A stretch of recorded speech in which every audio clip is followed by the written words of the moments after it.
నమస్తే, welcome to our channel. వైసీపీకి ఇది ఒక దుర్వార్త అని మనం చెప్పుకోవచ్చు. ఏదైతే కల్తీ నెయ్యి అంశంలో కూటమి ప్రభుత్వం ఏకసభ్య కమిషన్ ఏర్పాటు చేసిందో అది తన పనిని స్టార్ట్ చేసింది. దీంతో వైసీపీ నేతలందరిలో కూడా టెన్షన్ వాతావరణం నెలకొంది. మరోపక్క చూసుకున్నట్లయితే ఈ అంశం పైన ఈ కమిషన్ తన పనిని స్టార్ట్ చేయడం పైన ప్రజలైతే హర్షం వ్యక్తం చేస్తున్నారు. మరి దినేష్ కుమార్ నేతృత్వంలో ఈ ఏకసభ్య కమిషన్ పనిచేయడం మరి ఆ పార్టీకి అసలు ఎలా ఫీల్ అవుతుంది, ఇటువంటి అంశాలన్నీ కూడా చర్చించడానికి మనతో పాటుగా ఉన్నారు సీనియర్ జర్నలిస్ట్ సత్యమూర్తి గారు. నమస్తే సార్. నమస్కారం అండి. సార్, కల్తీ నెయ్యి కేసులో కీలక పరిణామం చోటు చేసుకుందని చెప్పుకోవచ్చు. ఏదైతే కూటమి ప్రభుత్వం ఏకసభ్య కమిషన్ వేసిందో తన పనిని స్టార్ట్ చేసింది. అసలు వైసీపీ నేతలందరికీ కూడా టెన్షన్ మొదలైందని మనం చెప్పుకోవచ్చు సార్. మరి ఇప్పుడు దినేష్ కుమార్ పనిని స్టార్ట్ చేస్తే ఎన్ని రోజుల్లో ఇది కంప్లీట్ అయ్యే అవకాశాలు ఉంటుందంటారు? మరి వైసీపీ నేతలు ఎలా ఫీల్ అవుతుండొచ్చు ఈ క్రమంలో? అంటే వైసీపీ నేతలు వాళ్ళేం ఫీల్ అవుతారు, వాళ్ళకి ఎందుకంటే కల్తీ చేసినట్టు సిబిఐ సిట్ చెప్పేసింది ఆల్రెడీ. కల్తీ జరిగింది, కల్తీ చేసిన వాళ్ళ 36 మంది మీద ఆ పేర్లు పెట్టారు, ఛార్జ్షీట్ కూడా ఫైల్ చేశారు. ఇప్పుడు జరగబోయేది ఏంటి అంటే దినేష్ కుమార్ ఇవాళే తిరుపతి రీచ్ అయ్యాడు. ఆయన 45 డేస్లో రిపోర్ట్ ఇవ్వాలి. ఆ రిపోర్టు ఆయన ఏ విధంగా ఇస్తాడు అనేది మనం ఇప్పుడే చెప్పటం కష్టం. ఆయన ఏ విధంగా ఇస్తాడో మనకెట తెలుస్తుంది? తెలియదు. ఆ రిపోర్టులో ఉండాల్సిన అంశాలేంటి? ఆ రిపోర్టులో అంటే Dinesh Kumar committee investigative agency కాదు. ఇదొక్కటే అందరూ గుర్తుపెట్టుకోవాలి. అంటే సిబిఐ దర్యాప్తు చేసినట్టు దినేష్ కుమార్ కమిటీ దర్యాప్తు చెయ్యదు. అంటే కేసుని అంటే వాడు ఎక్కడి నుంచి కెమికల్స్ కొన్నాడు, వీడు తీసుకొచ్చి ఎట్ట కలిపాడు, వాడు ఎవడికి డబ్బులు ఇచ్చాడు, ఆ డబ్బులు మనీ లాండరింగ్ ద్వారా ఎక్కడికి వెళ్ళినాయి, ఆ డబ్బులన్నీ అల్టిమేట్గా ఎవడికి చేరినాయి, ఇటువంటి విషయాల మీద దర్యాప్తు చేయడు దినేష్ కుమార్. Okay sir. దినేష్ కుమార్ చేసే పని ఏంటి అంటే ఇప్పుడు కొంతమంది ఎంప్లాయీసే ఇందులో ఇన్వాల్వ్ అయి ఉన్నారు, టీటీడీ ఎంప్లాయీస్. ఆ టీటీడీ ఎంప్లాయీస్ మీద ఎటువంటి చర్య తీసుకోవాలి? ఈ ఎంప్లాయీసే కాకుండా ఈ ఎంప్లాయీస్కి సహకరించిన వాళ్ళు అంటే సిబిఐ ఛార్జ్షీట్లో లేకుండా ఈ పనిలో పార్టిసిపేట్ చేసిన వాళ్ళు ఎవరైనా అంటే వీళ్ళు ఇప్పుడు ఉదాహరణకి ఒక అతను పల్లి ఈశ్వర్ రెడ్డి అనే ఒక అతను ఉన్నాడు. ఉదాహరణ చెప్తూ అతను సిఎఫ్టిఆర్ఐ నుంచి రిపోర్టు వస్తే ఆ రిపోర్టుని అప్పటి చైర్మన్ వైవి సుబ్బారెడ్డికి చూపించలేదు. ఆ రిపోర్టుని సిఎఫ్టిఆర్ఐ రిపోర్ట్లో ఏముంది? ఇందులో యానిమల్ ఫ్యాట్లు అవన్నీ కలిసి ఉన్నాయి అనేది ఉన్నది. ఆ రిపోర్టుని ఈ పల్లి ఈశ్వర్ రెడ్డి అనే అతను వైవి సుబ్బారెడ్డికి చైర్మన్కి చూపించలేదు అనేది ఒక ఎలిగేషన్. నేను ఉదాహరణ చెప్తున్నా. Okay sir. అతను చూపించేది ఏంటి? సిఎఫ్టిఆర్ఐకి పంపించింది ఎవరు? సుబ్బారెడ్డి కదా.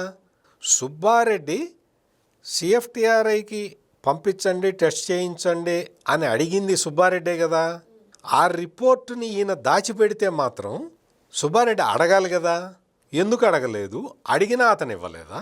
అడిగిన రిపోర్టు వచ్చిన తర్వాత సుబ్బారెడ్డి అడిగినా పల్లి ఈశ్వర్ రెడ్డి రిపోర్టు ఇవ్వకపోతే వైవి సుబ్బారెడ్డి పల్లి ఈశ్వర్ రెడ్డిని తీసేయాలి, యాక్షన్ తీసుకోవాలి, ఏదో ఒకటి చెయ్యాలి కదా. అది ఎందుకు చేయలేదు?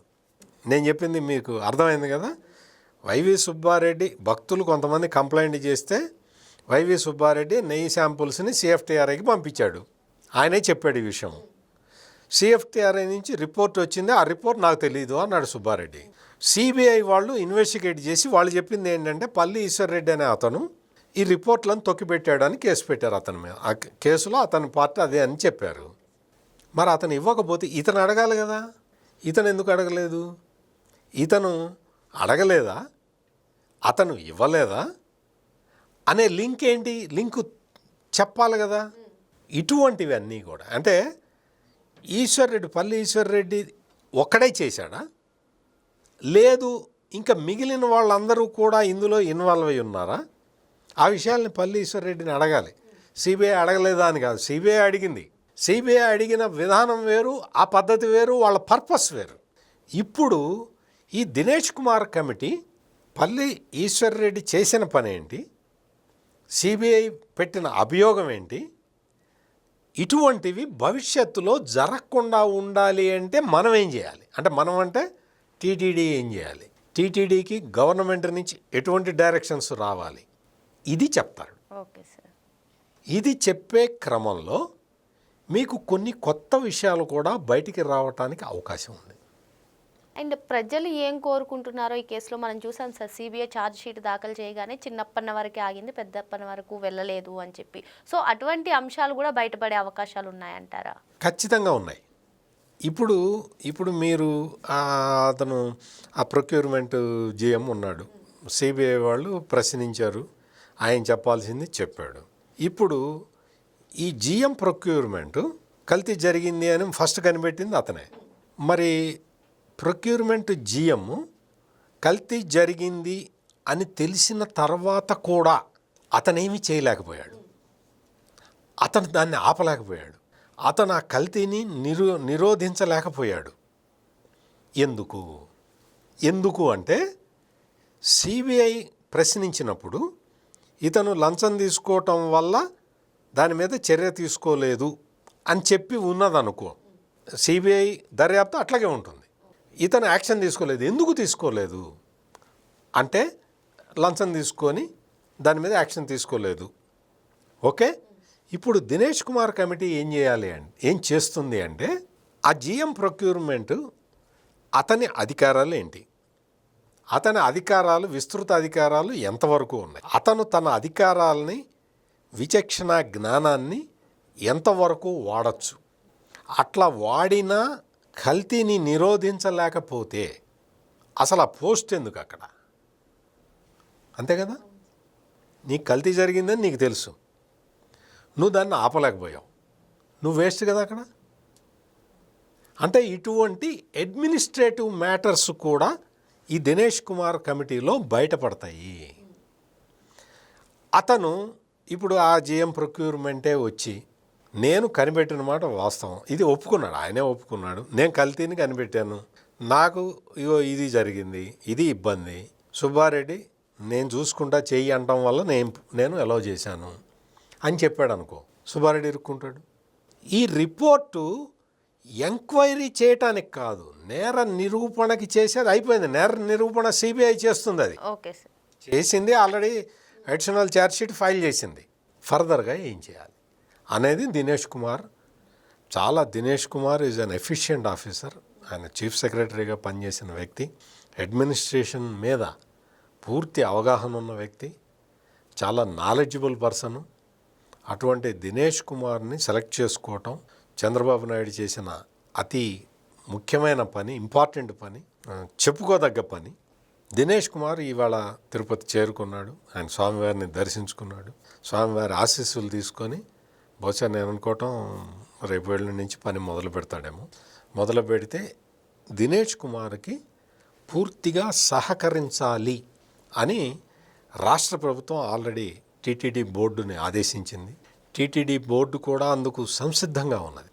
టీటీడీ బోర్డు మొత్తం కూడా ఇటువంటి దోషాలు జరగకూడదు, స్వామివారి తీర్థప్రసాదాల్లోనే కల్తీ చేస్తే ఇంకా దీన్ని ఎట్లా ఇది చేయాలి అనే దాని మీద ప్రస్తుత చైర్మన్ బిఆర్ నాయుడు ఆధ్వర్యంలోని టీటీడీ బోర్డు ఇప్పటికే చాలా రకరకాల చర్యలు తీసుకున్నది. ఆ చర్యల్ని కూడా వివరిస్తారు. ఇప్పుడు దినేష్ కుమార్ కమిటీకి మేము ఏమేమి చర్యలు తీసుకున్నాము ఒక్కటే. ఇప్పుడు మొత్తం ఈ నెయ్యి టెండర్లకి సంబంధించి చాలా నిర్ణయాలు తీసుకున్నారు. అందులో ప్రధానమైన నిర్ణయం ఏంటంటే ఐఎస్ఓ సర్టిఫైడ్ కంపెనీలు మాత్రమే ఇందులో టెండర్లో పార్టిసిపేట్ చేయాలి. ఆల్ ఇండియా టెండర్లలో ఐఎస్ఓ సర్టిఫైడ్ కంపెనీ ఉండాలి అని చెప్పారు. ఐఎస్ఓ సర్టిఫికేషన్ అనేది అంత ఈజీగా రాదు, అది అందరికీ తెలుసు. ఈ పని జగన్మోహన్ రెడ్డి ఎందుకు చేయలే? ఐఎస్ఓ కొత్తగా మొన్న సంవత్సరం కిందట వచ్చింది కాదు కదా. ఐఎస్ఓ సర్టిఫికేషన్ అనేది దాన్ని ఎందుకు పెట్టలేదు జగన్మోహన్ రెడ్డి అనేది ఇప్పుడు ప్రధానమైన ప్రశ్న. ఐఎస్ఓ సర్టిఫికేషనే కాదు, మీకు అందులో పారామీటర్స్ ఎట్లా ఉండాలి, ఏంటి అనేది కూడా, స్టాండర్డ్స్ ఎట్లా ఉండాలి అనేవి కూడా నిబంధనలు పక్కడబందీగా చేసింది బిఆర్ నాయుడు ఆధ్వర్యంలోని టీటీడీ బోర్డు. అందుకని ఒక వైపు నుంచి కరెక్టివ్ మెజర్స్ తీసుకుంటున్నారు, ఇంకొక వైపు నుంచి జరిగిన నేరంలో ఎవడి పాత్ర ఎంత అనేది ఎస్టాబ్లిష్ చేస్తూ ఉన్నారు. ఎవడి పాత్ర ఎంత అనేది ఎస్టాబ్లిష్ చేసిన తర్వాత ఏం జరుగుతుందనేది మనం వేచి చూడాలి. ఓకే సార్, మరో అంశంతో మళ్ళీ కలుద్దాం. Thank you sir. నమస్కారం.